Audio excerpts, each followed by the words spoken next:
as I said, yeah, this talk is about body positivity. This talk is about online hate, and this talk is also about how to create online, how to absorb what you receive when you create online. You may see 3 people on stage. You were expecting maybe a 4th one, but things happen, and Stephen cannot join us today. Unfortunately, he's supporting another, I think, broadcasting radio show that's happening at the same time, which is fine. It gives us more time to talk and meet each other. So as we think of the tech companies as a whole and what they bring to the minorities, they can be seen as a connector. They can be seen as a medium. If you think of YouTube, how they have videos to explain and to show to trans kids, hey, how to do stuff, how to prepare your voice, and etc. Or how do you think about WhatsApp as connecting in some countries like Chechnya or Brazil, when it's the only one medium, social media, you would be active. Or if you think of dating apps like Grindr and etc., where you would put yourself out there but not sure how you receive what's going to be back. So that's in my mind today. I want to talk about creation. I want to talk about the hate and the backlash. I also want to mention this week is Trans Awareness Week, and I'm delighted having a diverse panel. Willingly, like we had Bella in June, who is a bisexual, amazing, fierce woman, and she is white, and this is a white panel, but I also want to have diverse voice. So then again, I'm very happy having this group present on here. All right, so we're here, we have time, we'll have some wine, we'll have some non-alcoholic Prosecco. I could not make this sentence gayer. And so that's it. I think I can leave you all introduce yourselves and share whatever you want to do right now in your intro. Aoife, go ahead. Hi, my name is Aoife Martin. I'm a senior engineer, software engineer with MasterCard, and I transitioned about 2 years ago. So since then I've been quite an outspoken advocate for trans rights and for trans people. And whenever I can, I sort of volunteer my time to do talks. I write articles about trans issues, and I'm quite active on social media about trans issues. So yeah, I'm quite passionate about trans rights. I think I was just speaking to Finlay in the green room, I suppose you would call it, back there, and where trans rights are now, where gay rights were 20 years ago. So I think we still have a long way to go. I mean, we've come a long way in this country, but there's still an awful lot of work to do. And it's a pleasure to be here and to be talking with you guys about this. And hopefully, we'll all learn something together, and we'll have a bit of fun doing so. Welcome. How about you, Finlay? We had to change the chairs for reasons. It's a little bit. It's true what they say, is it? Let's not get into that. That's a very gendered question. If I asked this to the females in the room, what do you wear underneath? I would get in a lot of trouble. So you watch yourself, Aoife. So my name is Finlay. I am a yoga teacher in Scotland. I also am on social media a lot, more than I probably should. I create content for BBC The Social, so I create little videos about things that are motivating me, but more importantly, the BBC have allowed me to have a voice to speak about whatever I want to speak about, which is great, even though sometimes they tell me to shut up a lot. But that's fine. I just take to my Instagram and write the same thing anyway. So in that's obviously opened up like a whole realm of social scenarios that are incredibly antisocial that have kind of come out of that, of being a creative that does things online, that is visually present online, but also who shares their relationship openly online. That came out as if my relationship is open. That is not true. So those of you who are going to Instagram me that, it's like, oh, I saw on Instagram that it's like an open relationship. No. Is that the voice of Instagrammers? Always. Even this morning. Anyway, that's another topic. Thank goodness for this sort of filter folder of the DM on Instagram. Where was I going with that? You were opening your wish? I sort of share my daily interactions with my partner, my dogs and things online, and I don't think it's anything exceptional, but it is a thing of visibility. But when people go after that and try and attack it for whatever their bigoted reasons are, I will not stand for it. So maybe that's a thing. Well, it's the thing today, yes. Definitely. All right. So I come from an academic background, and I think before talking about all these words, I'd like to just pause and have some definitions. So when we talk about cyberbullying, we talk about using the technology to harass, embarrass, or target a person. Usually we mention cyberbullying when it's referred to young kids or teenagers, but we can also talk about cyber harassment. And it is a crime, and there's legal consequences. To which extent, we will discuss these. Regarding online hate, that's a name calls itself. It's a speech online full of hate to attack or, based on attributes, on these attributes: religion, ethnic origin, sexuality, etc., on gender. And finally, body positivity, which I guess is the one we'd like to focus more on about at the end of the day. There's a hate, there's harassment, but there's also great things out there, and there's also great support, and there's great movements, and this is something I would like also to tackle. All right, I want to kick off with a nice relaxing video. You can see I'm a very relaxing state of mind today. I don't know why. I may collapse. I haven't taken Valium yet, but let's go.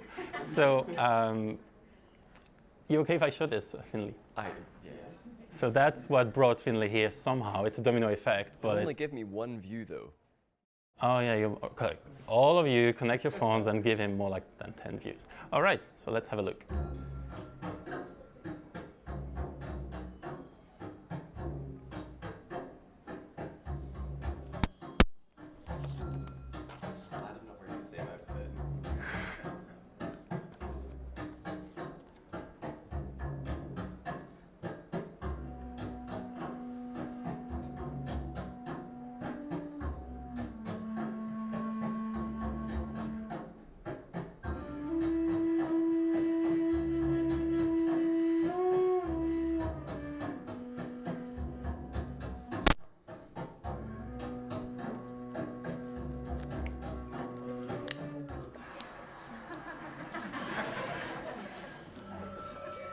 Nothing levels the playing field more than everyone in the room having just seen your arse. Anyway, so pleasure. So you saw that video, which is online, but it has been seen more than 50 million times, that video, and it is jolly. It is, motivating. There's good words, connectivity, connectedness, positivity on it. It did link to homophobic slurs and attack. It has driven you out of your house. So how do you feel about this? When this beautiful video was made, you were not expecting such a consequence, I assume. Not to the extent that I got. We were prepared, so when we launched into creating content for BBC, it was just little segments. You record it yourself, you edit it yourself, you send it in, and they put it out there. We were told there would be some negative stuff that would come back. There would always be trolls. And we were told, oh, we can always speak to them about it. But, it actually turned out to be, 72 million views later. That's not going to be all positive people that are watching that, and especially the second one, which had a little bit more man-on-man action. That one got a lot more negative feedback and a lot less views because people were suddenly uncomfortable because they saw us physically connecting. Now, he's a straight guy, but as soon as they saw even just my hand on his shoulder, the tone was completely different. And actually, it was more that one, which was released maybe about a month and a half after. That's the one that I think started the campaign of people getting in touch directly and being very abrupt, to the point that the people who were living in my building took it upon themselves to threaten to not only hurt me, but also threaten to kill my dog. And then it was failed to be processed by the police, who failed in their investigations and didn't really look into it, even though, ironically, it was Hate Crime Awareness Week in Scotland, that the police sanctioned. They were the ones putting the posters everywhere. They did nothing. And I was told to shut up by the sort of chief of Scottish police about the issue. So obviously I didn't. I went public on BBC The Social and made it very clear. I read parts of the letter out and basically asked people, well, it was more I was sick of everyone, the police, the people I was speaking to saying, we didn't think this happened anymore, as if that made it okay. As if like, no, this doesn't happen anymore. It's an exceptional circumstance. But when I then took the list of, well, this is what's being said online. This is an exceptional circumstance. This is not a one-off scenario. This is every day, but now it's at my actual doorstep. Threats being made against even my animal, you know, my little furry friend. That's not okay. That then escalated. So in the same building, I started dating my partner, who's still my partner, not an open relationship. And his tires got slashed outside our property. And all the bays were marked, so they knew which one was our car. So like, our tires got slashed, it never got investigated. They never looked into it. Nobody came around to check. We reported it, but nothing happened. So this feeling of oppressive hate was strong enough that I had to leave home, move somewhere else. And that is it feels very disgusting, but it certainly hasn't stopped me creating content, because it wasn't the content's fault. And it wasn't my fault either. It was bigotry. It was lack of education, but it was also a lack of people's, without using the term mindfulness, to see the damage that they're doing. I hear you. I'm sorry it happened to you. Well, the strangest thing is, the strangest allies come out of the woodwork. There's a guy I teach at my yoga studio who I was like, did not want to teach him, complete prejudice, I'm just going to go right ahead and say it. But when you see a guy come in, muscle built, shaved head, like legit SS Nazi tattoos on his arms, you would, you know, I'm on his kill list. I'm usually like, would step back and be like, ooh, he was the one driving me home at night to make sure I got home safe. So, like, unexpected allies. He is obviously no longer Nazi sympathizer. He's very much a very changed creature, but let me go back on he's an interesting little social feature who, like, yoga and mindfulness actually brought him to stand as an ally for me, which was lovely. Okay, I think Nazi and allyship could be a great talk. But thank you for sharing this, Finlay. And when I think of, you know, reaction of putting up yourself out there, I know, Aoife, you had a different experience whenever you came out at work. I'd like you, if you're okay, sharing this story of you coming out at work in MasterCard, but also somehow comparing this reaction you had when you came out at work to when you were maybe coming out, talking more about your coming out online. Yeah, sure. So it was about 2 years ago, actually, it was 2016, where I came out as Aoife. I mean, I spoke to my HR manager before I came out, and at that time I'd been working with MasterCard for about 4 years at that stage, and so I told her that I was transgender and that I wanted to transition within the workplace. And needless to say, I think this was quite a shock for my HR manager, and she'd be the first person to admit that. And I think she said at the time that she didn't know if we had any policies in place. She'd never encountered this in her HR career before. She'd never encountered anybody who was transgender and didn't know basically how to sort of handle the situation. But she said the first thing she did was, you know, she gave me a hug and says, "Yep, okay, we'll do this. Let's get through this." We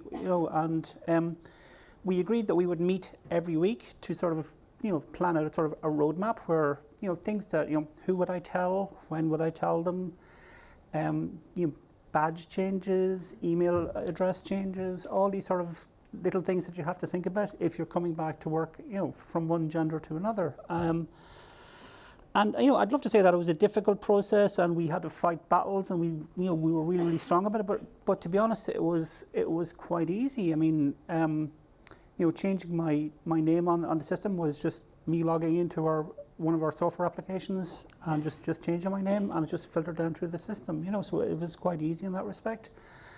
And we agreed that, you know, I would come back to work in January 2016 as Aoife. And, you know, I said, well, you know, who do we need to tell? Do we, you know, what way do we want to handle this? And we agreed that I would tell some colleagues and some team members, I would tell my manager, but that was it. We didn't need to tell anybody else because it was nobody else's business. You know, you don't, if somebody comes out as gay, you don't go, oh, let's announce it to the entire company. So so there was no big announcement that, oh, Aoife is coming back in January and, she will be a different person. So it was quite easy in that respect. I mean, obviously, word of mouth will get around. There'll be, the grapevine will do its thing, and, people are going to find out. So. And when you came back? And when I came back in January 2016, I clearly remember my first day back. I was very, very nervous, and only a handful of people knew this was happening. And I sort of got into the office very early, and I sat behind my monitor, and I sort of just crouched down and just sort of hoped most people wouldn't even notice. And a friend of mine had said, "Well, I hope your day is just weirdly normal." And I said, "If it's weirdly normal, I'll be happy with that, And a few people came over throughout the day who had known this was happening and just to wish me luck and to say, well done, sort of thing. And then when I came back from lunch on that day, there was a big bunch of flowers that my HR manager had arranged to send, and which was such a lovely, lovely touch. I wasn't expecting it at all. And it said, from everyone at MasterCard, acceptance matters to us, which was such a lovely, sweet message. And I took a photo of the flowers, and I posted it on Twitter, and the reaction was huge. We had an interview with the Irish Independent. We spoke on a program on News Talk for a documentary, and it just it went viral. So that's sort of where my activism started to kick in. Then, where I thought, okay, I can actually make a difference here. I can actually try and speak about trans issues and make people aware of these issues. So that sort of reaction was very, very positive. Online reaction, has been negative and positive as well. So it just varies from who's sort of doing it. I mean, I can talk about the negative stuff now if you want, or please do. Yeah. So I've had, I initially, before I came out in MasterCard, I sort of came out on Twitter before, and that was hugely positive for me, and a lot of people were very, very accepting. But then, of course, there are people who aren't as accepting, and I remember once waking up one day and just checking my Twitter feed, and somebody had posted a photograph of me, one of my pictures, and with the word "man" scrolled across it, and just had sent that to all of her followers, and you sort of go. So I sort of took the same photograph with the word "man" scrolled across it and wrote "WO" in front of it, and posted that one to all my followers, and it's quite hurtful. It's something you have to build up sort of a thicker skin about, because there's a lot of negativity out there, especially towards trans people, especially more so in the UK than in Ireland, I think. There's an awful lot of online hate about trans people at the moment, a lot of negativity in the press about trans people, and I think we need to combat that, and I get misgendered all the time, I get called he, I get accused of all sorts of things, but at this stage I've got a pretty thick skin. You don't go through life being trans and not getting a thick skin by the end of it, And that's, as you say, you really speak out, and you accepted that skin, and you're actually you're hardening it by defending others. To all of you, who has to some degree ever experienced online hate or cyberbullying or harassment? Maybe not to their extent, but something you did not like reading or seeing or receiving. Yeah, so it happens. It doesn't have to be changing your name or your badge or having 50 million views on your butt to create such a backlash. You both talk about campaigns against yourselves. In the Google point of view, a campaign, it's something you set up, you think, you plan. Would that be the case for you, as in a group of people or a person who really take their time, their money, their energy to be hateful and use internet as a media to develop that hate? I'm not sure it necessarily, so campaign, almost just describing that like more than one person kind of getting in on it, not necessarily they're spending money behind it, but certainly I will see people leave like incredibly damaging comments and will tag friends who obviously share those views, and then the bombarding starts. And that can usually start to really snowball things, because you try and block one of them and then the accounts start replicating. So that can be incredibly frustrating. But there's a resilience that you have to develop to that. I ended up having like an argument against Piers Morgan, which I suppose was his campaign, but because he was trying to diminish, he was basically, reshared the video about male suicide and depression that my twin brother and I created, and told us to man up. And that was him using his platform in a really negative way, because we were speaking about coming out issues, we were speaking about that sort of identity crisis, but also about male suicide and depression. And he could have used his platform for good, sharing it, but instead his campaign was one of hate and derogatory. So that it's not just the little grunt trolls that you need to watch out for. There are like some people who really do have campaigns against this. Yeah, and like there's an organisation in the UK called a woman's place.org, I think it's called, and they're very much anti-trans. And you know, the UK at the moment, I don't know if you're aware, is trying to change their Gender Recognition Act to allow trans people to self-identify. Now, this is something we brought in Ireland in 2015, and it hasn't caused any issues whatsoever. Whereas this year, there's been a campaign in the UK to sort of, you know, to push back. You know, the UK government opened up a consultation process, and this a womansplace.org, you know, has had meetings in Parliament and has set up meetings in town halls around the country to, you know, to advocate against changing the Gender Recognition Act and to not allow trans people in the UK to self-identify. And they tried to set up a meeting in Dublin to actually, you know, to come over here and set up a meeting in Dublin, and they were pretty much given short shrift. A load of Irish feminists wrote an open letter saying TERF's out, that they're not, TERF stands for trans exclusionary radical feminist. And so they wrote a letter saying TERF's out, and you know, saying you're not welcome in this country. You know, this is Ireland. We support trans people in this country, and we don't want you guys coming over here. And it was signed by well over 1,000 cisgender feminist women who were, you know, pro-trans rights. So it's great. It was great to see that these guys weren't welcome over here, but they're quite prominent in the UK, and they're getting a lot of attention by the media. How does it when we think of this hate, when we think of these slurs, and sure, you have a hard skin, both of you, and you would also help other people, I'm sure, you know, who contact you and may not have the voice or may not have your courage. So you're also counseling them. How does it affect yourself? Like, how do you cope with that? In terms, you mentioned mindfulness, but it is a hard role to take on when you just want to be yourselves and live on with your lives. How do you feel? Both of you. Sure. Certainly, I think to think that the reaction is downplayed, like, yes, I'm here, yes, I'm sort of standing up and doing all this stuff, but when these things come in, there is still that overwhelming sensation of not wanting to leave the house, of feeling completely slimed, and having that really frustrating moment of questioning yourself. And that's the worst part. That worst part where actually your self-acceptance wavers in the face of that. And that's for me is where like my yoga practice comes in, because I almost need to like reset my Finlayism like before I then leave the door again. Like, so that's for me, like my morning yoga practice, my time to like do that reintegration work, so that when I go out, I don't just see like the first straight person I see, think that they're going to attack me and try and kill them first. Yeah, don't do that.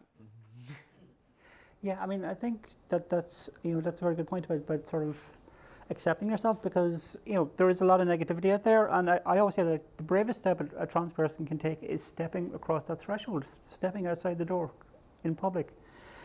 Not even just for the first time, nearly every time, you know, because you're putting yourself out there, you are possibly visibly trans, and, you know, open to sort of negativity. Like I read all sorts of crappy comments online, and while I'm quite a thick-skinned person, it's the sheer volume of it that just chips and chips and chips away. And there were days where I just go, oh God, I just can't face going outside the door, and I don't want to go outside the door, but I have to get up, I have to go to work.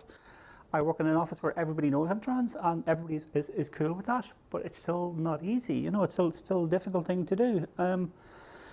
And, you know, I think that it's just the sheer sort of, as I was saying, just the sheer volume of that hate. It's not just, you know, I can handle one comment, I can handle a number of comments, but when it's just drip, drip, drip, that drip feed, eventually it does chip away at you sometimes. And I'm aware of trans people in the UK who haven't left their house in months, they said, because the negative reaction from media, from people on the street, from all sorts of things, and it's it's a pretty toxic environment at times, We were speaking about that in the green room. I had somebody, I teach in some of the island communities in Scotland, and I had somebody come to me and said they hadn't seen a single living person in like over 30 days because they're trans on this Scottish island, and they just say they feel like they just can't go anywhere. And so they just choose to not see anyone. But I think the comments that come in almost directly to our social media, they do that almost like daily chipping away, and we do that small practice of reintegration and then go back out the door that morning. But the more oppressive thing is seeing the things in the larger picture, and we see like America, rights getting stripped away left, right and center, and thinking, when's it going to come here? When is this going to happen here?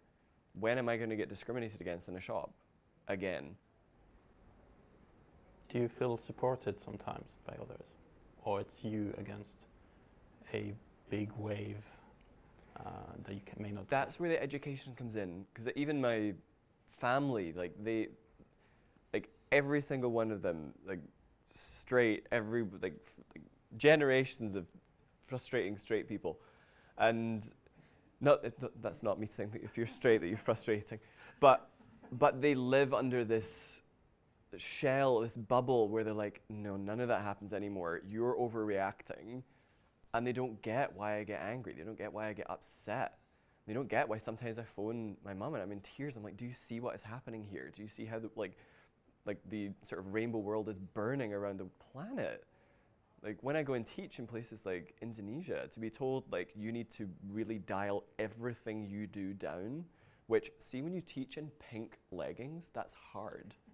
That's hard. It's hard to do, all right? Like to not feel safe.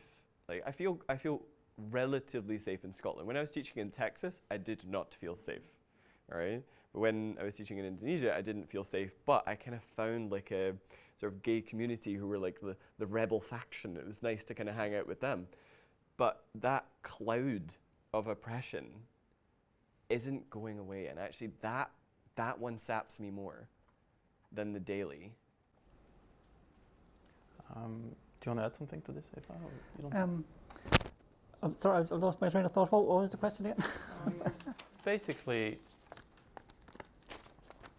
if you feel supported, if you have people there for you, if you just like something you cannot combat. Yeah, that's a good question. I mean, I have a lot of friends who are very very supportive. Like most of my friends would be cisgender women, and they've totally accepted me. And we go for coffee, we meet, we go for meals, etc. And it's great. But I think a lot of people just aren't aware of the constant sort of drip feed of negativity that's out there. I think.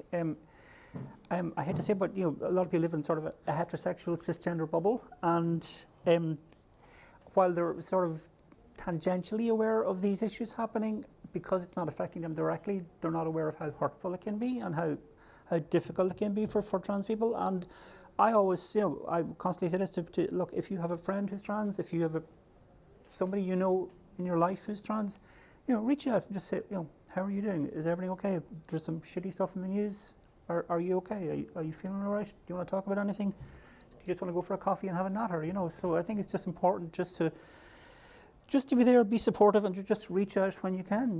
Just say, let's go for a coffee. That's a good one. Like that's valuable for anyone, I would say, not depending on their. Oops, you're good. You won't fall, father. Yeah. To anyone, like depending on their identification, but specifically to some minorities, I think we would have to develop a stronger sense of empathy, as in, I'm aware. Aoife may not feel good today for XYZ reasons, or Finlay neither. You both mentioned that education and also the idea of a rebel club, that where you could have seen the internet for a while, like where the minorities would live or develop or hide. Do you think that's still the case? Like, do you think the internet is still a safe haven for minorities? It's tricky because actually a lot of people who give the guise of support online. So for example, if somebody sends me hate, like it's almost becoming one of my favorite things is just to like publicly shame them. When that happens, it's always the people in the rainbow bubble that tell me to not post that stuff, to actually stay quiet, because they have an institutionalized oppression where they're like, no, don't talk about this. And that's from people who it's also happening to. And it's a very strange, they've got us good. They really got us good. So to actually be able to speak to people who will then actually stand up and also be happy to speak out about that kind of thing. Like you do, I would say that's much rarer to find that than to find the people that will become apologists. They'll just say, no, just don't think about it, don't talk about it, certainly don't share it, certainly don't have an opinion about it. Makes me sick. But you still share. Of course.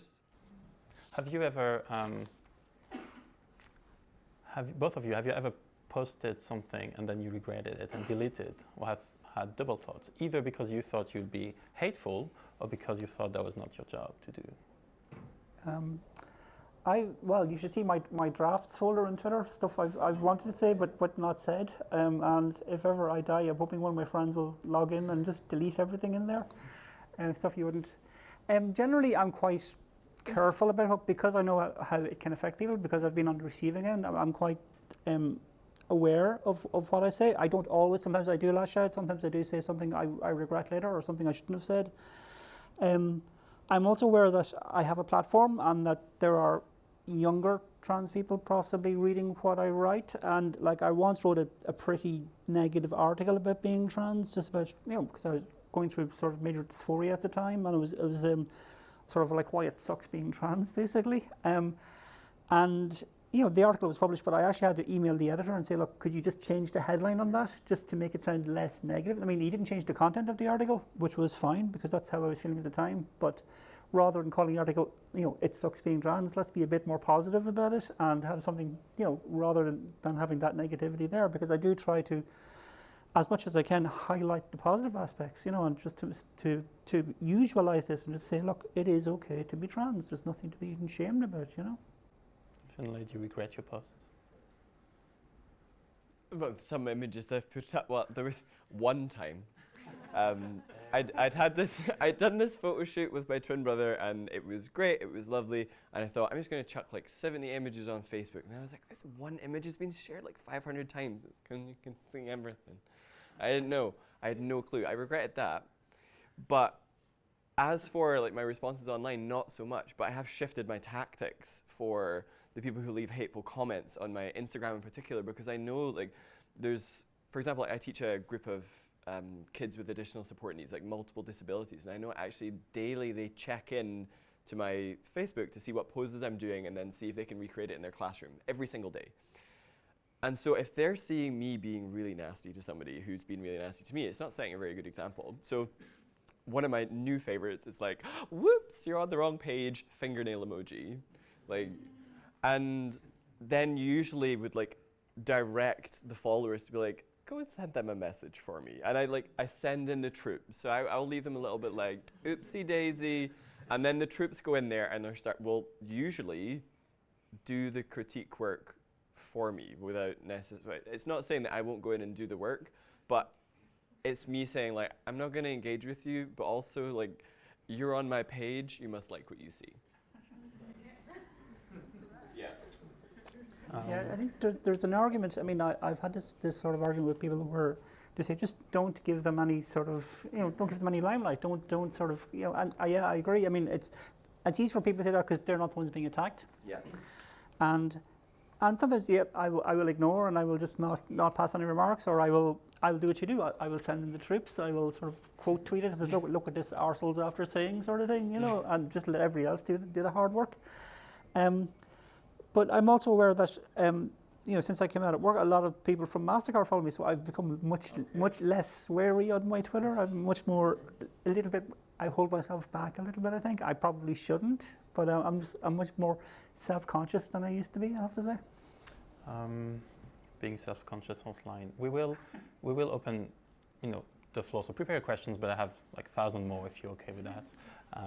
Feel free, just raising your hand if you have any questions. We'll find a mic. You're talking about tactics. You're talking about sending the troops. That's like warfare. Is that your day-to-day, situation? You are fighting negativity.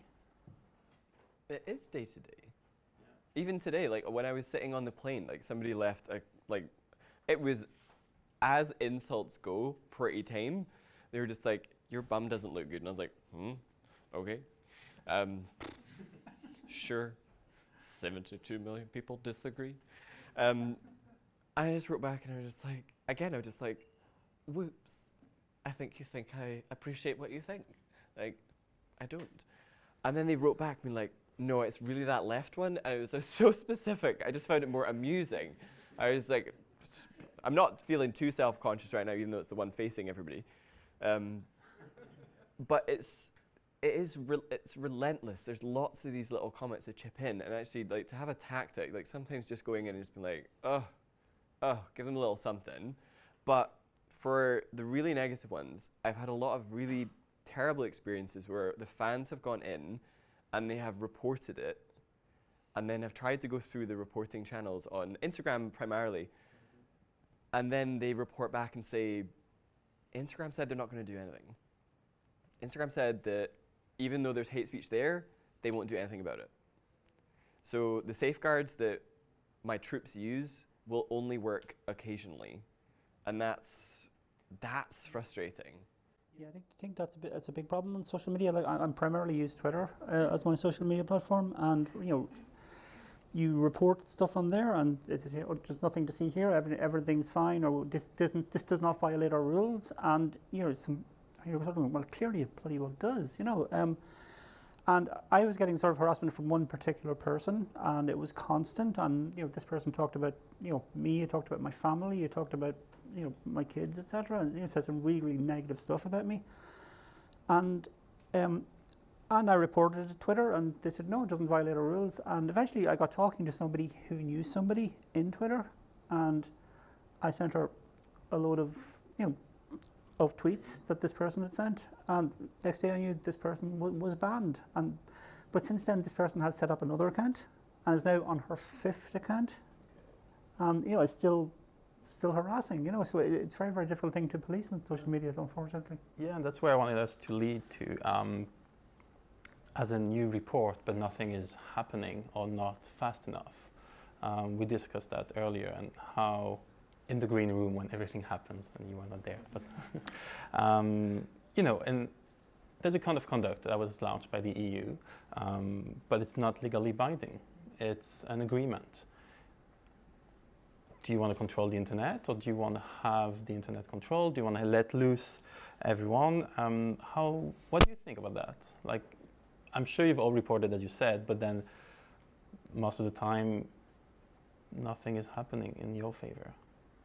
Yeah, I think it's a difficult thing to police. I think and I think governments would love to control the internet, and governments would love to control social media, because the government doesn't like us talking to each other and and advocating together and protesting together. I mean, it's social media that brought the grassroots campaigns for for abortion in this country, and for marriage equality, like the Home to Vote campaign, all social media led, all grassroots led. And I mean, the government wasn't ever going to do anything, so they would love to control us, I think.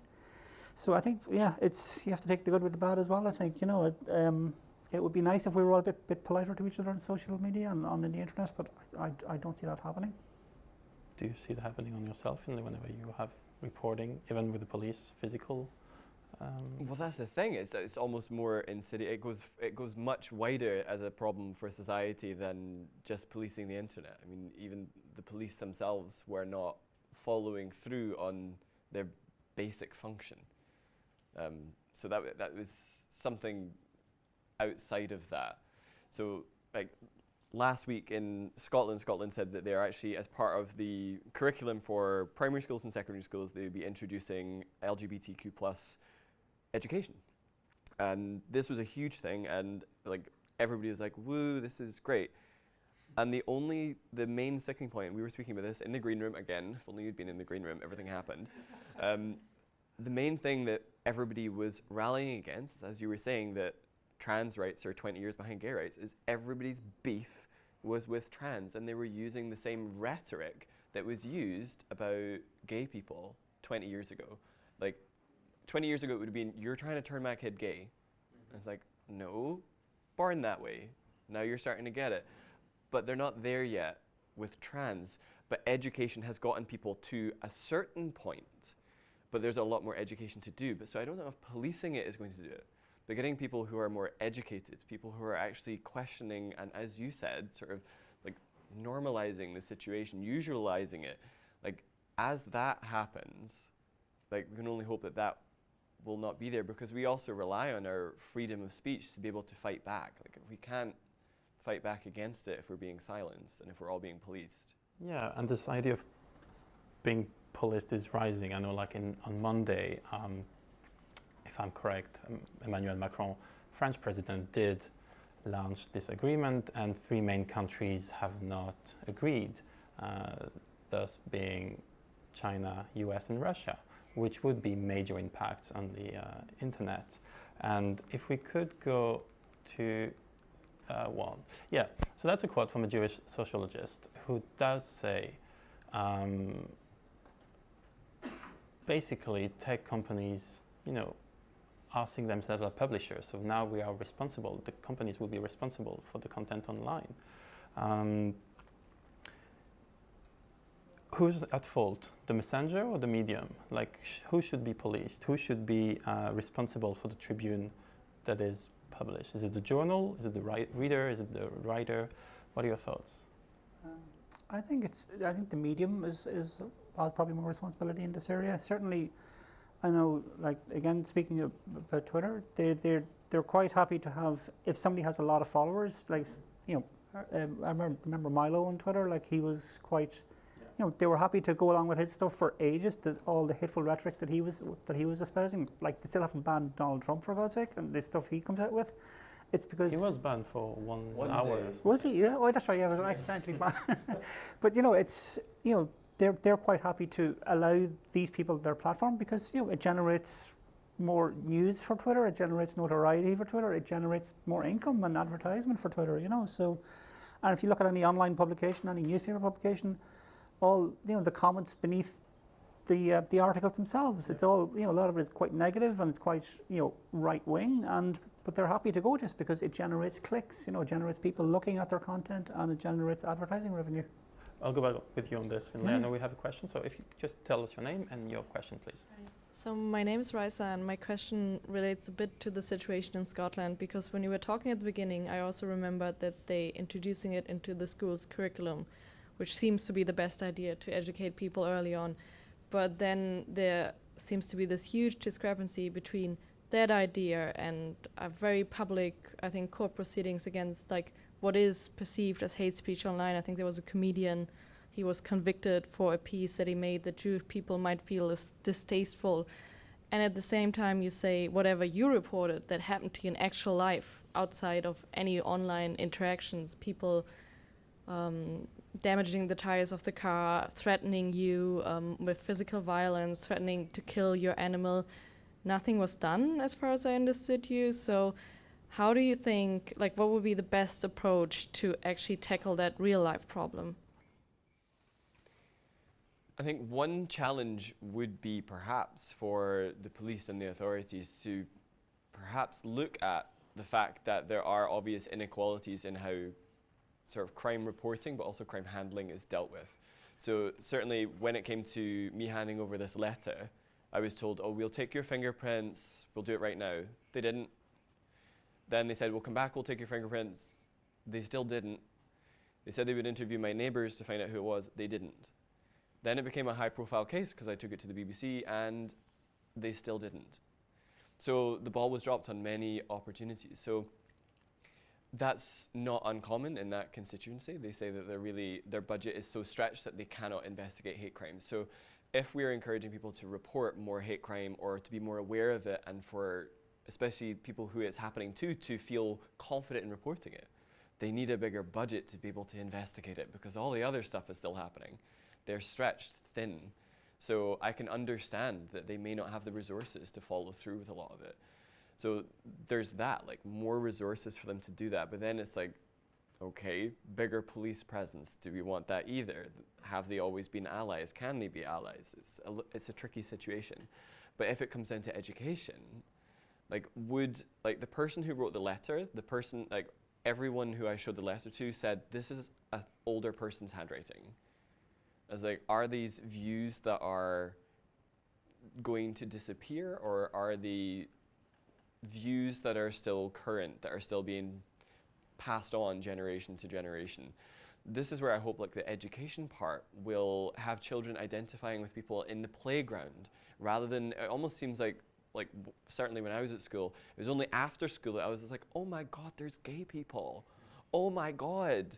And then I look back and I'm just like, actually most of you were, like, but we didn't know and we couldn't identify. So actually to have that education at school is really important. I had to sit through in my high school an assembly with the whole of my year gathered where we were told by a priest at the front that it was Adam and Eve, not Adam and Steve. And they battered that into us.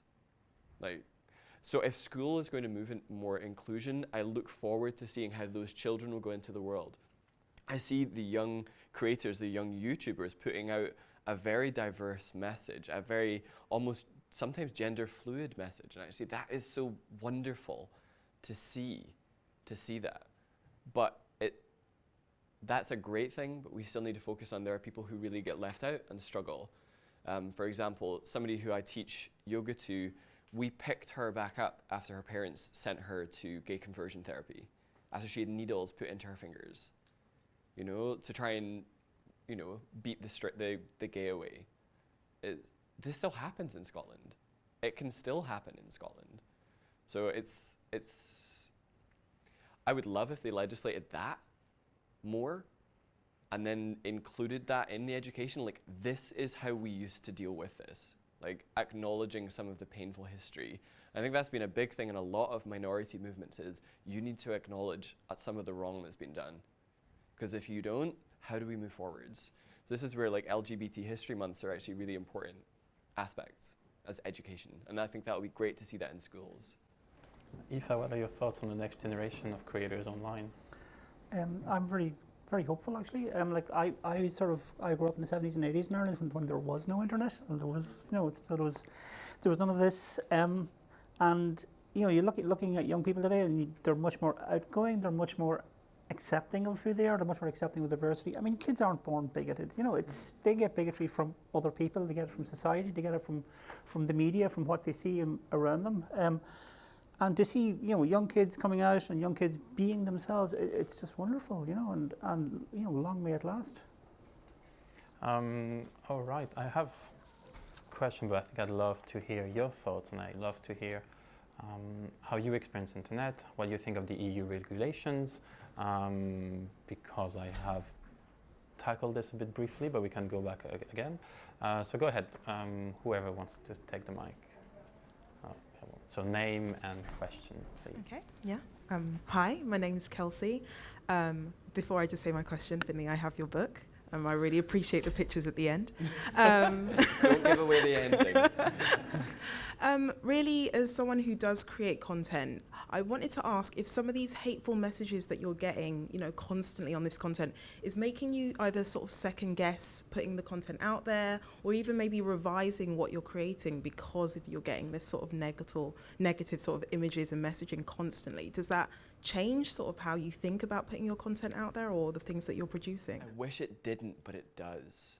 So, for example, I was putting out, sometimes like if I put up a photo with my partner and I, sometimes I really do question like, okay, why am I putting this out here? And sometimes I want it to be just a simple sharing, but then it really easily becomes politicized, really easily it becomes almost like an aggressive sharing in retaliation to something else that has happened. And so it does start to seep into the posts in some way. But then sometimes I might then shift it and actually write that. So the image can speak, but the text can also speak. So I had a lot of real sort of body shaming, it was like 3 or 4 days ago. So then I posted one and it was, I just wrote like a letter to myself from me now to when I really hated my body. And I wrote that and a lot of people resonated with that, but it was reactionary. But it also allowed me a moment of self-reflection. So it's frustrating in that it does give me grounds to create material that is reactionary and it does put a voice out there, but it is sometimes tainted by the fact that it's come in from such a negative source. So it does, and it does make me second guess. Yeah. Thank you. I'll go to you, Antonio, but that's what you did as well, and I've read that on Shoutout blog, like a letter to your young self. Yeah. could you tell us a bit more of this? And also, maybe I'm wrong, but I know if you're within a smaller community than the mainstream world, maybe going online could be, you know, a refuge. So your younger self, would they go online to have a safe haven? Yeah, I think so. I mean, you know, so like Finlay, I wrote a letter to my younger self, and basically, you know, other than sort of, you know, buy shares in Apple, I told myself that, you know, that it was okay to be trans, and that it was, you know, that you will get through this. You know, I think when you're that young and you know you're different from everybody else and you feel different to everybody else, and there's no representation out there, you don't know anybody else, either in your peer group or on television or anywhere who is trans, and you never see yourself represented, you think you're the only person. And so yeah, so this letter was just to myself saying, look, you will get there, you will come through this, and you will eventually be happy. You know, you will be an out trans woman, and you will speak about your experiences of being trans. And I think if I'd had the internet in those days, where then I think, yeah, I probably would have come out a lot sooner, I think. And I know in the early days of the internet, there was a lot of a lot of stuff out there which we probably shouldn't be viewing at that age, you know, and certainly it was difficult initially. Even when I first started using the internet, like, there was very few sort of communities out there. I think I think social media has improved that enormously. And yeah, I would definitely would have been online, and definitely would have probably come out an awful lot sooner. Yeah. All right, go ahead. Hi, my name is Antonio. My question is more from Finlay. You kind of mentioned that in your video, the man-to-man action started or contributed to the hate or the backlash. I don't know if you know the kilted coaches, or the coaches kilted from Scotland. Yeah, I know them. They live down the road. Nice. So I wanted to know if you know them or you know the story. If something happened to them, they have the same backlash. I don't think they identify themselves as gay, but they have a lot of man-to-man action in a kilt. They have actually spoken really publicly about, but if you are watching, guys, we've spoken about this. So we spoke about it live in that they have addressed it to their fans quite a lot. That obviously they're both straight. They have like their wives, they've got their kids. Like, they're very open about that. But they're also happy to play to, what do we call it? Like the pink pound, to work that. But when I did it, people were uncomfortable because they knew. By that point, I'd already produced, the hate letter had already come in, I'd already produced the video, being like, this is terrible, blah, and already been seen as that. And so video number 2, the people that were like, maybe these are straight guys, maybe we'll find straight guys in the woods. Suddenly it was like, no, it's a faggot in the woods. And that was a huge shift to see that.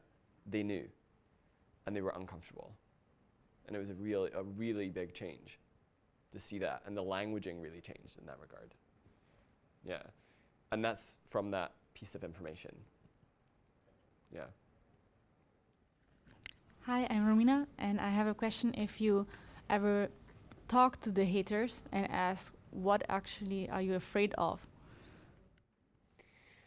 This is almost a misunderstanding that homophobia means that they're scared. They're not usually scared of us at all. I think everybody in this room has had conversations with people where you have had disagreements and you're never going to meet eye to eye. I've never had one of those like celebrity turnaround moments where when you've like spoken to a hater and they've been like, oh, actually, I'm just really hurting and let me tell you this thing. That doesn't happen to me, all right? That doesn't happen to me. They just spew their venom, and at some point I have to say, I cannot attend this arena anymore. I'm done here. I gave you a moment, I tried, but I can't. Sometimes I've never had one of those like breakthrough moments where it's like, we're gonna have a crowdfunder campaign for their surgery. Like, I've not had that, like, at all, you know? You know, like, kind of like the one I mean, like, what was it, Sarah Silverman, like, did that against her hater, and it was this lovely, lovely thing. Like, that's a very romanticized thing about online hate, I think. Would that be the same for you, Aoife? Like, you would not, I don't know, the potential of hate would prevent you of engaging online with your haters or your least appreciative fans? So similar to Finlay, I think I'm generally when I first started coming out and was quite outspoken about being trans, I was very open and would answer people's questions and was quite, because you want to sort of educate people as well. It's information. But, the older I get, the more cynical I get about it. And I think I'm very quick now at spotting when somebody is being genuine and somebody is like just asking, trying to catch me out in something and trying to use it against me. And I'm very, very quick to sort of just block people on Twitter and just so, my life is not a debate. You can't sit there and demand why I should get rights. I mean, I should have the rights. That's the basic bottom line here. And so I just don't engage with those people anymore because, like you say, you cannot change their mind. There is that no wonderful sort of moment where people go, "Oh, you're right," and I'm going to change my ways. It doesn't happen. I think a lot of people also think that trolls are looking for engagement. That not necessarily. I mean, when I did the video about mental health, I mean, one of the first 5 comments was, "You should have followed through on killing yourself." What do you do with that? Like, what do you do with it? How do you interact with that person who's, in a sentence, wished death on you? Well, that's it. Like, I mean, 48% of young trans kids have attempted suicide, and when this stat is ever sort of produced, and when I've mentioned this online, people say, well, they're obviously not trying hard enough. I mean, how do you deal with that sort of hate? You just don't. You just go, I'm sorry, but sorry. 48%, you said. 48%, yeah. So you just don't deal with that. You cannot engage with these people. There's just no point. Yeah, like the LGBT suicide rate is high, very high, much higher in trans communities, and like to see people writing and wishing death on you is damaging.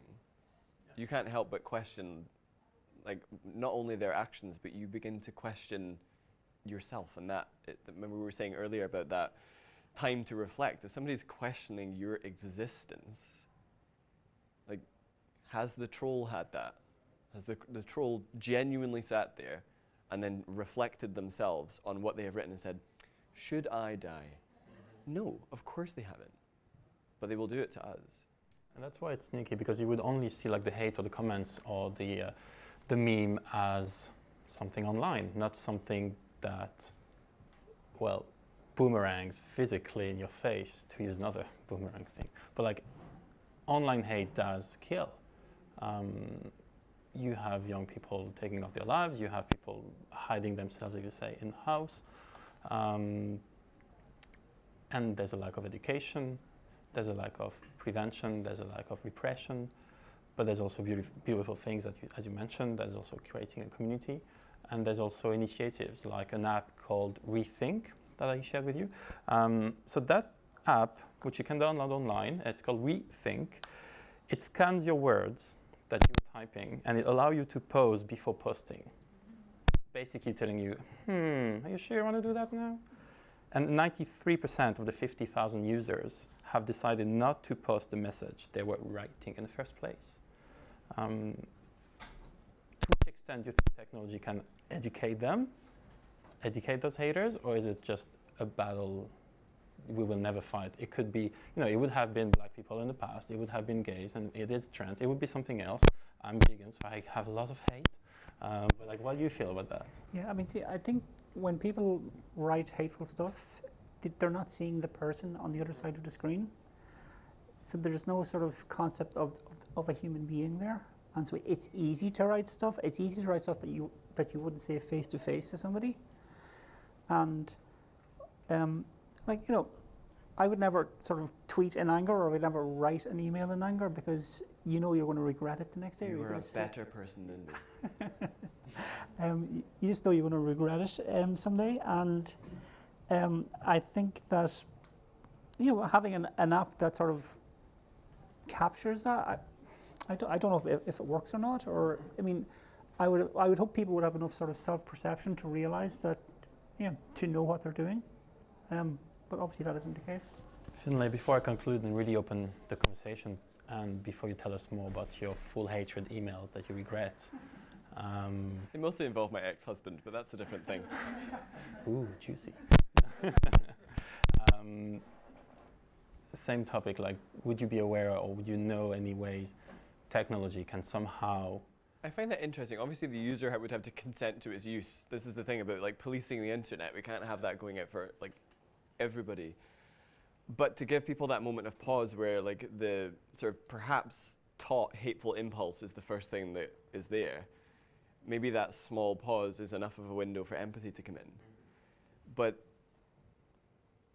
empathy is that big part. I mean, you almost cannot exist now and not know somebody, well, maybe, not know somebody that is gay, trans. You will know someone. There will be someone in your family that you can look at and acknowledge their humanity.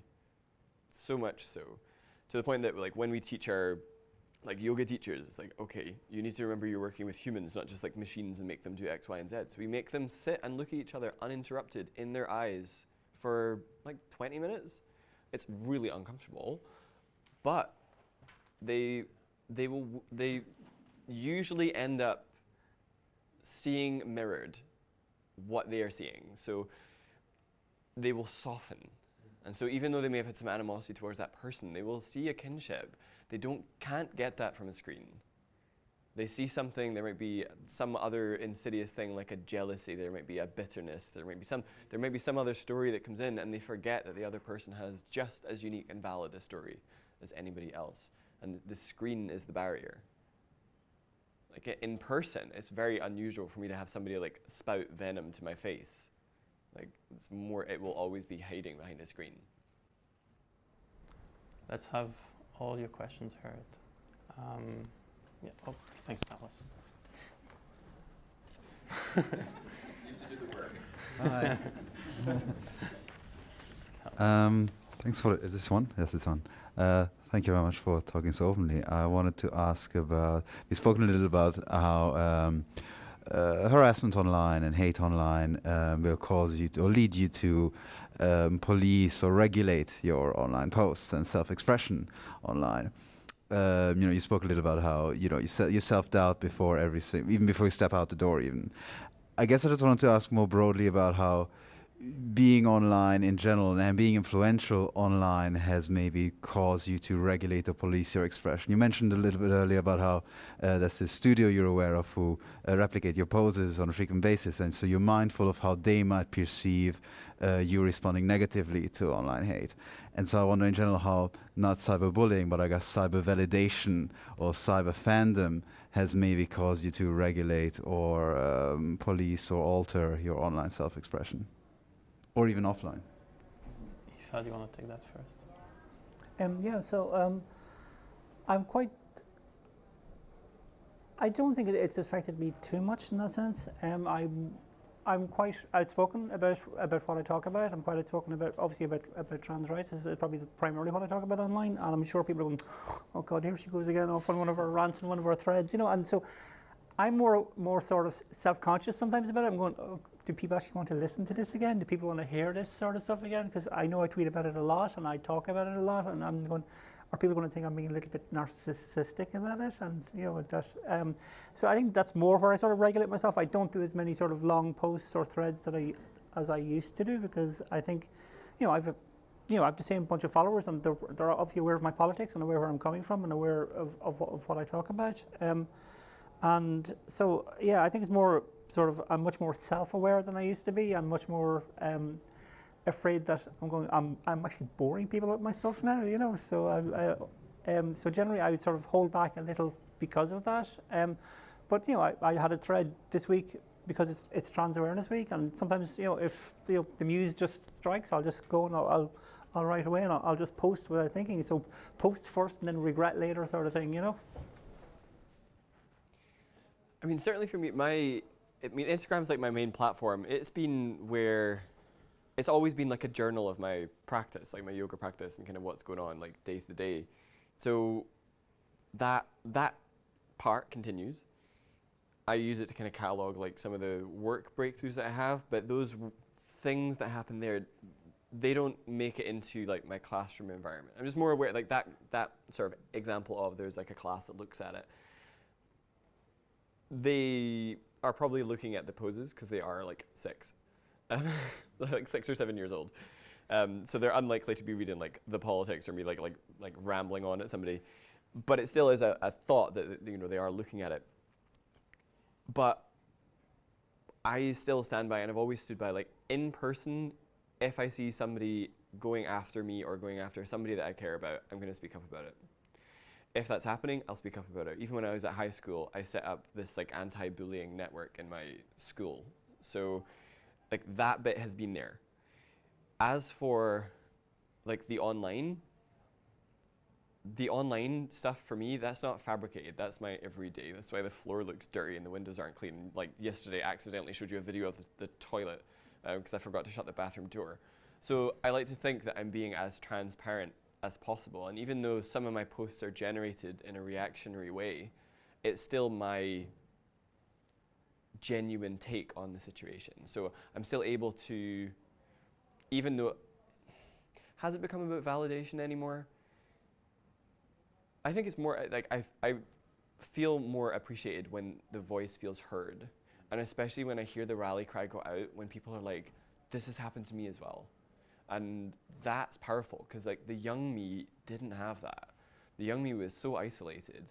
Like even when I was like starting to come out, I mean, like there was like events and things happening there that were so destructive. There were things that happened like when I was way young that were so destructive that actually, like I've even tried to speak to my partner about it face to face, and he said, I can never understand what you went through. And that's it. And even though he may not mean to put a wall there, there's a solid wall there. So for example, like you speak to someone about child abuse and their hackles are up. But if I write about that, it's like a pebble in a pond, and the ripples will reach out. And some of the other people that have been affected by that will actually gather together and feel heartened by it. And actually I feel like I would never think like putting like a sexual abuse story online is like looking for validation, but it is looking for an outlet to put the emotion to paper, usually for the first time. So usually when I'm writing, I'm not writing there on my computer being like, let's see how long I like this, let's edit this. It's just coming out of my head. And very rarely do I edit unless I've had like an absolute autocorrect error. But it's as direct as I can make it. Some of it may be reactionary, but I'm not policing it too much, if that makes sense. I'm trying to be as genuine as possible. And I try to dumb it down, because like my yoga classes, well, it's a show. Let's put it that way. It's a show. All right, we're all going at 4 p.m. Yeah, I think that's a very good point. I mean, I like there are some subjects I'm uncomfortable talking about because I don't know how to express myself, and it's certainly around gender dysphoria, but the feelings of dysphoria and what it's like, because it's very hard to explain that to somebody who isn't trans.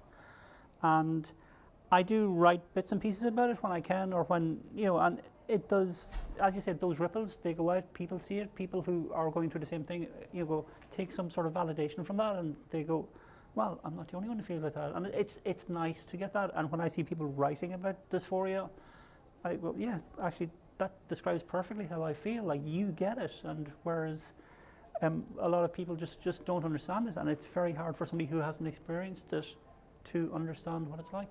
I think that was the power behind the Me Too movement. You know, like there are lots of those movements that happened that didn't get as much traction as the Me Too movement. But on the back of that, actually, there were a lot of men, for example, that also used the same tag and said, actually, it's us as well. Like, it's all of us. And so like sometimes these social movements can be like so positive, like so powerful.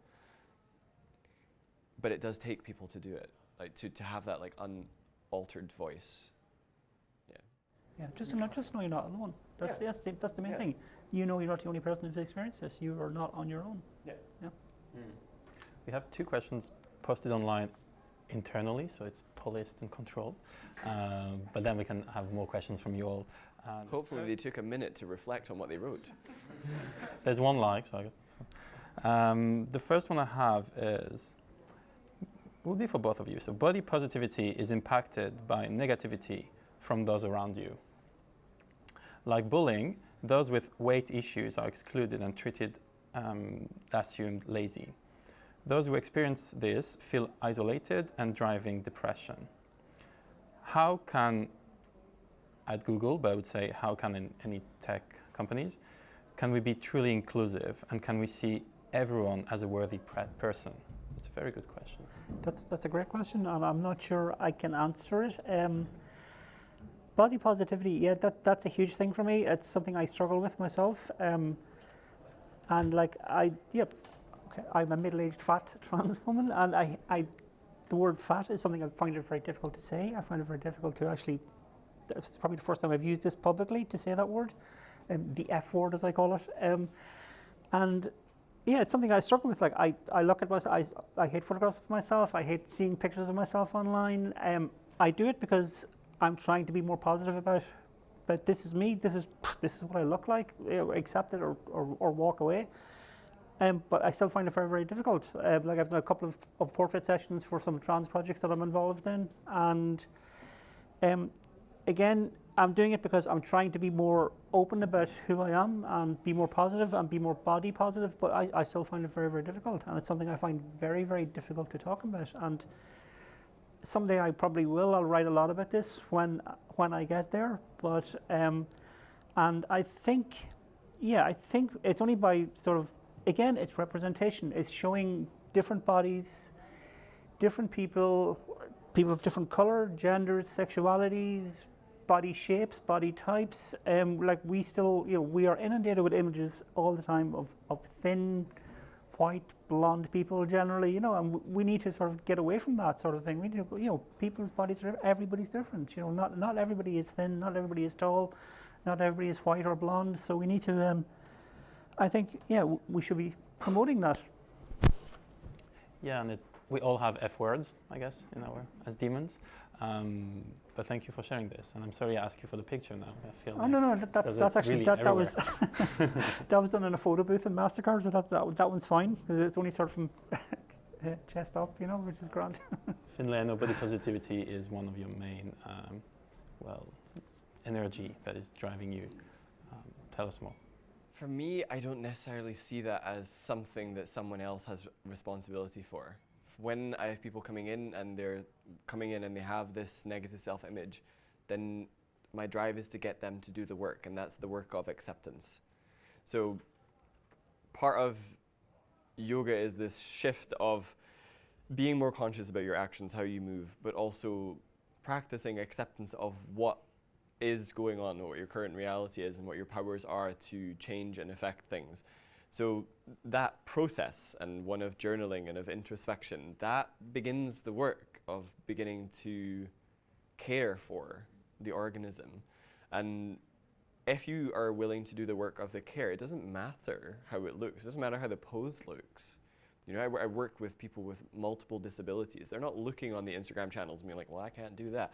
They are interested in creating a shape that will work for them, and they feel something and feel steady in it. So yoga is great in this adaptable way of teaching people the skills to begin to practice acceptance of themselves. And I think that's where it needs to start. If it doesn't start from there, then it is that external validation from another to say, I need you to be okay with me. No, you need to be okay with you. If you're not okay with you, then this is where it's all gonna go wrong. And this is where the haters come in and they make that process harder. But on a daily basis, it can be incredibly helpful. Now, this is where I'm gonna get killed by the yoga community, because not all yoga is created equal. My first yoga teacher drove me to bulimia because she said, you look this way, you've got this fat bit here. I had a 38-inch waist, which I don't have now. And she was just like, this bit here, that pose, this twist, it's not gonna work. Let me teach you this ancient cleansing technique, which was basically sticking your finger down your throat and vomiting in a bucket so that I could lose the weight. And I lost the weight. I lost a lot of weight. I lost all my self-respect. I then started torturing myself with food. Then I kind of got into cleanses where I was like, I'm detoxing, which basically was code for I'm just drinking water today because I don't deserve to eat. And it really actually drove me into this very dark place. And then actually, the style of yoga that I teach now, the first class of that I went to, it was the very first moment I had already been teaching yoga for about 3 years. I was still struggling with an eating disorder. I was part bulimic, but was also skipping meals and making it a health choice. With skipping meals was not in great shape health-wise. And I went on to this class, and it was the first time ever in a yoga class that an instructor had asked me to feel how I felt. And it was just like, take a deep breath. Feel somewhere in your body that is sore and needs attention. I'd never done that before. I was like, what the fuck is this? Like, who's this hippie? And Says the guy wearing a kilt with a beard. do not call me a hipster, sir, despite all of this. So by the end of that class, it was a 2-hour class. By the end of that class, I was sitting there shell-shocked because I had invested a lot of my energy and stuff in my career, and I was like, I'm a good yoga teacher. I'm totally at top of my game. And after that class, I felt that everything I had learned, this is after one class, everything was a deception, and that I had to face up to in that moment that I had been damaging myself and calling it healing. And that was a real gear shift. And so that was when I started doing the work of introspection, because the work I'd been doing before had been a distraction, which isn't the same. So I was doing the yoga, I was doing the physical exercises, but I was using it to punish my body. I wasn't using it to heal it. And it was only when I made that shift and I sort of really changed styles of yoga that I was actually able to really feel for that. And that was powerful. Anyway, I did this process, it's called the Shamanic Death, very dramatic, love drama. And you're led through this visualization ceremony where your last day on earth is simulated, where you're made to write down essentially a letter to all of your loved ones. You're made to look at all the ways that you have wasted your life, the things you've done to yourself, and then ceremonially you die. Obviously don't die. Spoiler. you obviously don't die. But when you're brought back, you are made to make these affirmations of things that you will never do again. And from that moment, the first time I did that process, that was it. The eating disorder stopped. Because I was able to identify as like, this is ruining your life. This is making you less than who you are. And that was it. It stopped. And it was at that moment as well where it's like, there's a fight in you and you need to bring it. And that's actually from that moment was when I started thinking, I need to teach kids. I need to create a safe space for children. I need to create a safe space for children with disabilities and teach them. And when I teach them, I am unashamedly me. They know me. They know that I'm going to come in the most outrageous leggings, and so will they. And I love that. Accepting yourself, as you said. All right, more questions, please. Sorry, I love the sound of my own voice. I love it too. And this is not even a question, it's just a comment. It's just about body positivity. I find it, I just wanted to, we had a speaker here, Bella, from Shout Out, this very important Irish charity who do LGBT workshops in schools. And she had this very interesting comment a year ago where she said she came out as bi when she was 9, but she came out as fat in her 30s. And she, to realize that she's not a thin woman in a fat woman's body, that this is who she is. And I think it was a very important point about that. Body positivity often tends to be about, oh, come here, you'll get there one day. We accept all body sizes that diverge from the norm, implying there is a norm, and that, we tolerate. But ideally, you should work with someone else. And, many of us, God knows how they replicate this when we congratulate someone when they lose weight. Like, hey, well done. Like, good job. You're one step closer to being normal.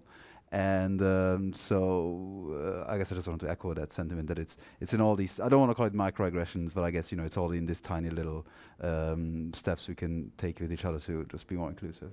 Yeah, I think that's a great point. I mean, actually, I met with Bella this week. I actually had dinner with her on Tuesday night, and she did mention that to me as well, that her sort of coming out moment, not just as bi, but as a fat person, and I thought it was wonderfully inspiring. So it's given me food for thought, food being the operative word. And so I'm going to certainly try and be a bit more body positive about myself, because this is who I am, and I don't see why I should change just to sort of being trans is one thing, because you are changing your body anyway, like with hormones and blockers.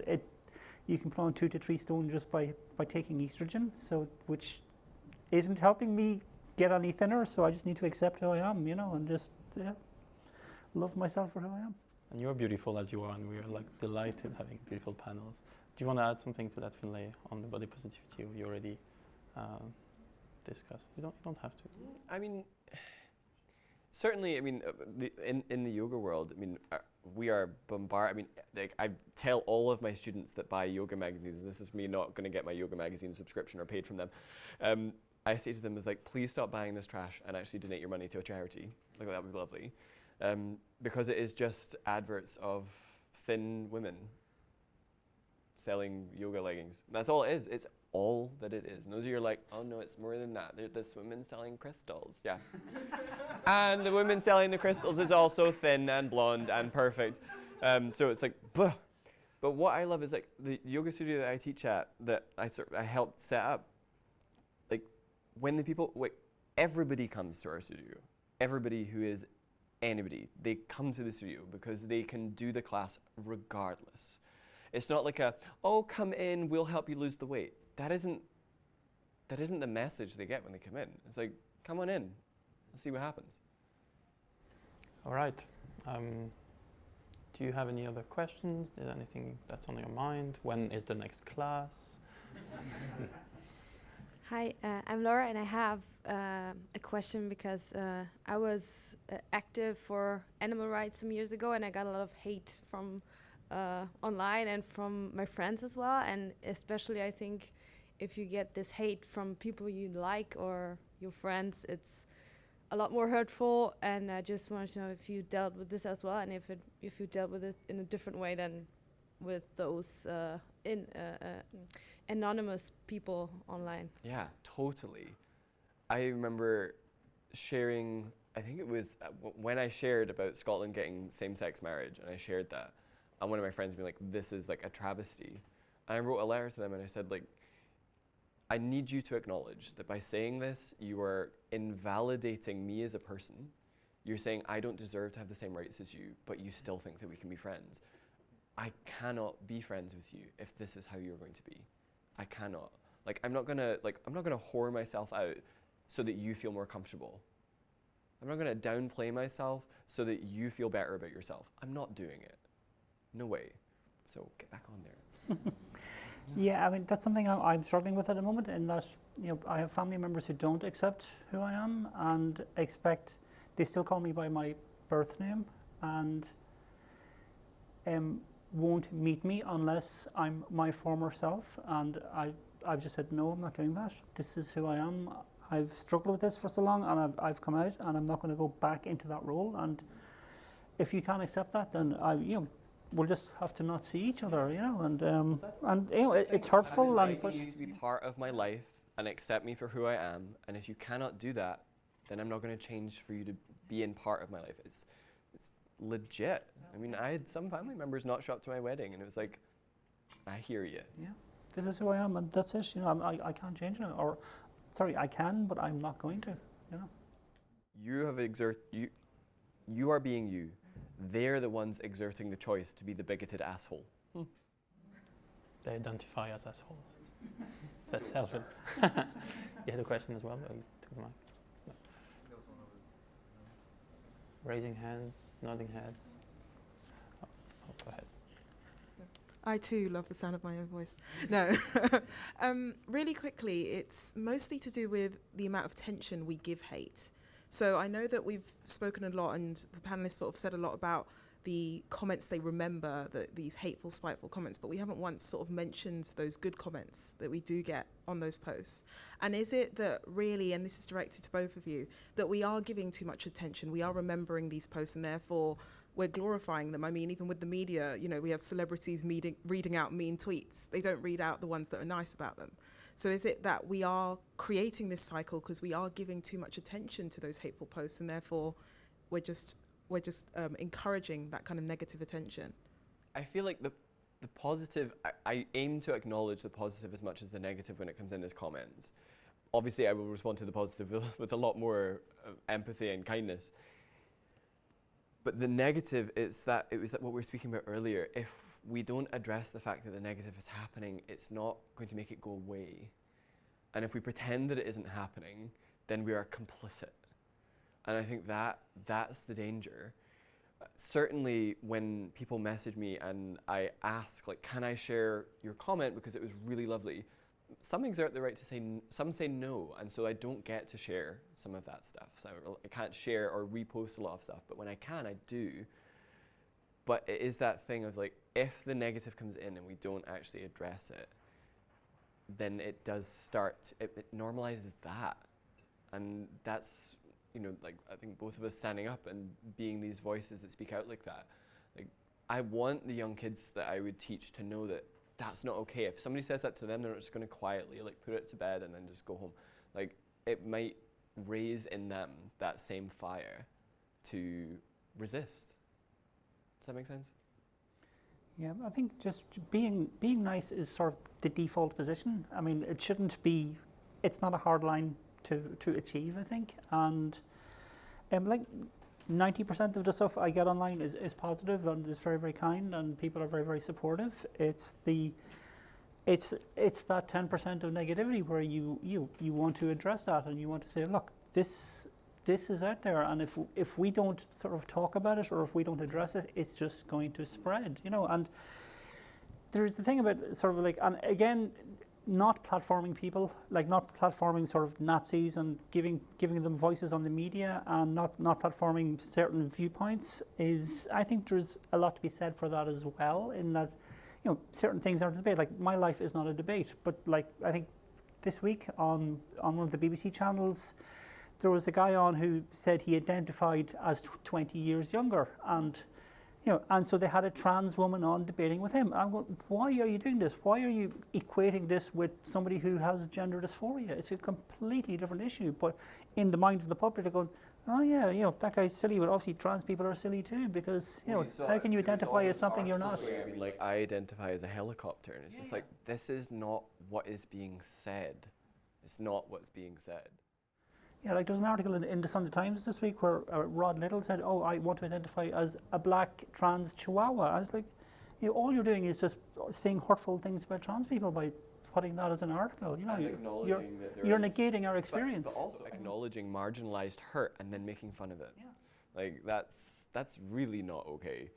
So like, almost thinking about the negativity, like what was happening in the airport, like, first thing this morning. Admittedly, it was an ungodly hour that I was in the airport this morning, but a simple act of like speaking out can do wonders. Like the simple act of like picking up the trays at security and putting them back, because it was backing up because nobody had the basic courtesy to pick up their own damn tray. So I picked up 5 and put them away, and suddenly everything was easy again.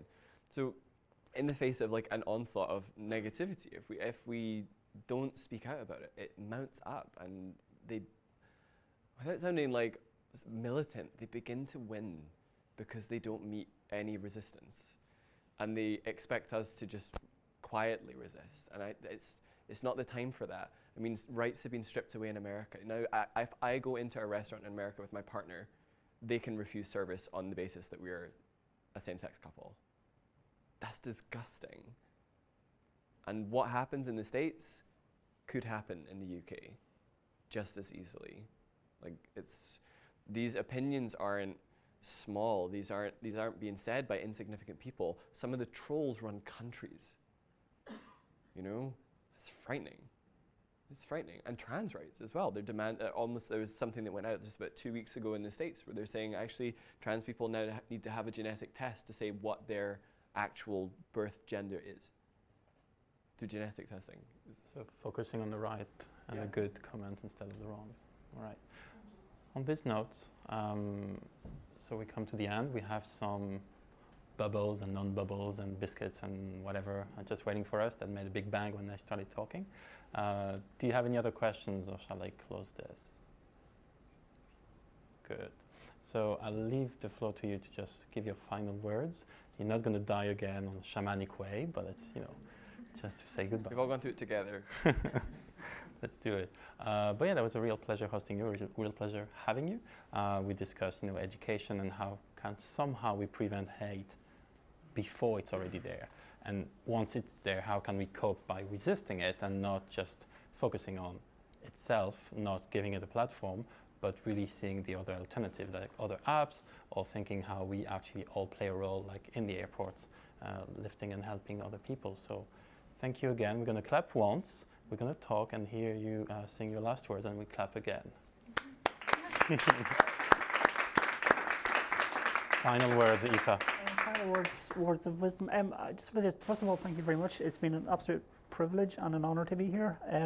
And it's just, you know, it's just about getting voices out there, and I think, you know, I do what I do because I grew up with no representation, and if by what I say and by what I do I can help one young trans person out there feel better about themselves or feel more accepting about themselves, then it's worthwhile, and that's the only reason I do what I do. It's the only reason I speak, and it's the only reason I talk out. Thank you very much. So one of the motivators behind my actions on a daily basis, one of the things that we instill in the kids that we teach, one of the things we instill in the adults that we teach, and especially in how they act when they leave the yoga room, is to ask the question, does what I'm about to do, say, right, brighten or dim my spirit? And if you can answer it saying that it is going to bolster you, do it. If you are swearing that you are going to end up like a toxic slime ball, why are you doing that? So if you can be comfortable enough with yourself to know that what you are doing, what your actions are building your energy, building your life force, do that thing. Creativity, make things, help people. But if you start doing something else, you are damaging. And be aware of it, because we're going to get you. Well, I'm sure you both brighten up our day, so thank you and goodbye.